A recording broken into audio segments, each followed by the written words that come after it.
हिंसा से जो दूर रहे, हिंसा से जिसका चित्त दुखी हो जाए, इसी का नाम तो हिंदू है। आप शिव जी को देखें तो उनकी इमेज से आपको पता लगता है कि हिंदू डर नहीं फैला सकता, हिंदू हिंसा नहीं फैला सकता, हिंदू नफरत नहीं फैला सकता। और बीजेपी 24 घंटा नफरत हिंसा, नफरत हिंसा, नफरत हिंसा। तो ये देखा दोस्तों आपने, आजकल भारतीय राजनीति का केंद्र बन गया है हिंदू।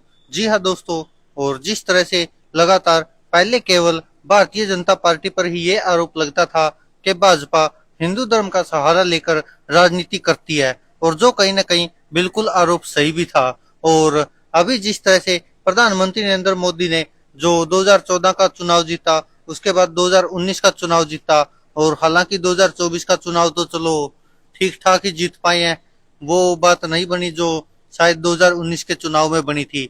जिस तरह से मोदी लहर चली थी तो उसका केंद्र बिंदु रहा था हिंदू। और अभी जिस तरह से प्रधानमंत्री नरेंद्र मोदी को टक्कर देने के लिए राहुल गांधी ने उन्हीं के हथियार से उन्हीं को चित करने का ठान लिया है। और शायद यही कारण है कि आप संसद में भी देखते होंगे राहुल गांधी के हाथ में देवी देवताओं की तस्वीरें होती है, और कहीं पर भी कुछ भी प्रोग्राम होता है तो बहुत बार राहुल गांधी, प्रियंका गांधी ये सब मंदिरों में भी जाते दिखाई देते हैं आपको। और जो मतलब पहले इनके खिलाफ जिस तरह का माहौल बनाया था भारतीय जनता पार्टी की आईटी सेल ने या भाजपा के कार्यकर्ताओं ने, वो कहीं ना कहीं अब राहुल गांधी ने उस भ्रम को तोड़ दिया है। और जिस तरह से अब राहुल गांधी एक्टिव हो चुके हैं, और जिस तरह से आज उन्होंने गुजरात के बारे में कहा कि जैसे इंडिया गठबंधन ने प्रधानमंत्री नरेंद्र मोदी को और भाजपा को अयोध्या में हराया है, उसी तरह हम गुजरात से भी भारतीय जनता पार्टी को हराकर छोड़ेंगे।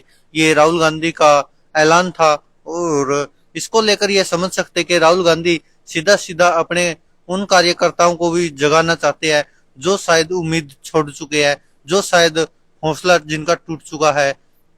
क्योंकि आप सोचकर देखिए, सबसे कमजोर कड़ी अगर कांग्रेस की है तो कहीं ना कहीं वो गुजरात है फिलहाल, क्योंकि वहां पर मात्र एक ही सीट जीती अब की बार, और 2009 में तो वो एक भी नहीं जीत पाए थे। और इससे आप समझ सकते कि किस तरह से अब राहुल गांधी ने और कांग्रेस ने जो रणनीति बनाई है, उससे आप समझ सकते हैं कि वो गुजरात से ही अब 2027 में होंगे चुनाव गुजरात में तो, लेकिन उससे पहले हरियाणा में है, महाराष्ट्र में है, और भी जगह है। तो उससे आप समझ सकते हैं कि राहुल गांधी किस स्तर से अब कार्यकर्ताओं को उठाना शुरू कर चुके हैं।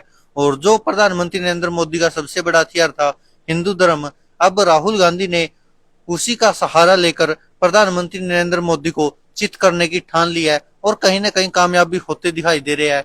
अब जिस तरह से राहुल गांधी ने जो साफ साफ कर दिया है कि जो भारतीय जनता पार्टी का हिंदुत्व है वो अलग हिंदुत्व है, और जो असली हिंदू है वो अलग हिंदू है। और जो हमने आपको शुरुआत में वीडियो दिखाई थी शंकराचार्य की, उससे भी आप समझ सकते हैं कि किस तरह से जो राहुल गांधी कह रहे हैं वो कहीं ना कहीं शंकराचार्य भी कह रहे हैं, और वही बात कहीं ना कहीं हिंदू धर्म भी कहता नजर आ रहा है। और शायद यही कारण है कि अब भारतीय जनता पार्टी और प्रधानमंत्री नरेंद्र मोदी शायद इस मामले में पिछड़ते नजर आ रहे हैं, और राहुल गांधी प्रधानमंत्री नरेंद्र मोदी को उन्हीं का हथियार से शायद कहीं ना कहीं चित करने की कोशिश कर रहे हैं, और अभी तक शायद कामयाबी होते आई है। क्योंकि भारतीय जनता पार्टी ने 2024 का चुनाव कहीं ना कहीं पूरी तरह से अयोध्या के राम मंदिर के ऊपर केंद्रित करते हुए लड़ा था, और शायद उनको उम्मीद भी थी कि भारतीय जनता पार्टी शायद इतनी बुरी तरह हार जाएगी, ये तो उन्होंने नहीं सोचा था। इसीलिए 400 पार का नारा दिया था, लेकिन 400 पार तो गांडा ही पार भी नहीं हो पाई भाजपा। और यही कारण है कि कहीं ना कहीं भारतीय जनता पार्टी पर उन्हीं का दिया हुआ नारा उन्हीं पर भारी पड़ गया। और जिस हिंदू धर्म का सहारा लेकर भारतीय जनता पार्टी और प्रधानमंत्री नरेंद्र मोदी चुनाव में उतरते थे, अब शायद वही हिंदू धर्म भारतीय जनता पार्टी और प्रधानमंत्री नरेंद्र मोदी के लिए गले की फांसी बन सकता है। क्योंकि आप सोचकर देखिए कि अयोध्या जैसी जगह पर हार जाना कहीं ना कहीं भारतीय जनता पार्टी के लिए और प्रधानमंत्री नरेंद्र मोदी के लिए ये संकेत है कि जो राहुल गांधी ने कहा था वो बिल्कुल सही था कि अकेला भारतीय जनता पार्टी या आरएसएस हिंदू नहीं है। तो इससे आप समझ सकते हैं कि राहुल गांधी जिस तकनीक का इस्तेमाल कर रहे हैं वो प्रधानमंत्री नरेंद्र मोदी वाली है, और वही शायद प्रधानमंत्री नरेंद्र मोदी पर भारी पड़ती नजर आ रही है। दोस्तों आप क्या कहते हैं इस पर अपनी राय कमेंट बॉक्स में जरूर दीजिएगा। धन्यवाद दोस्तों, देखते रहिए सच की आवाज।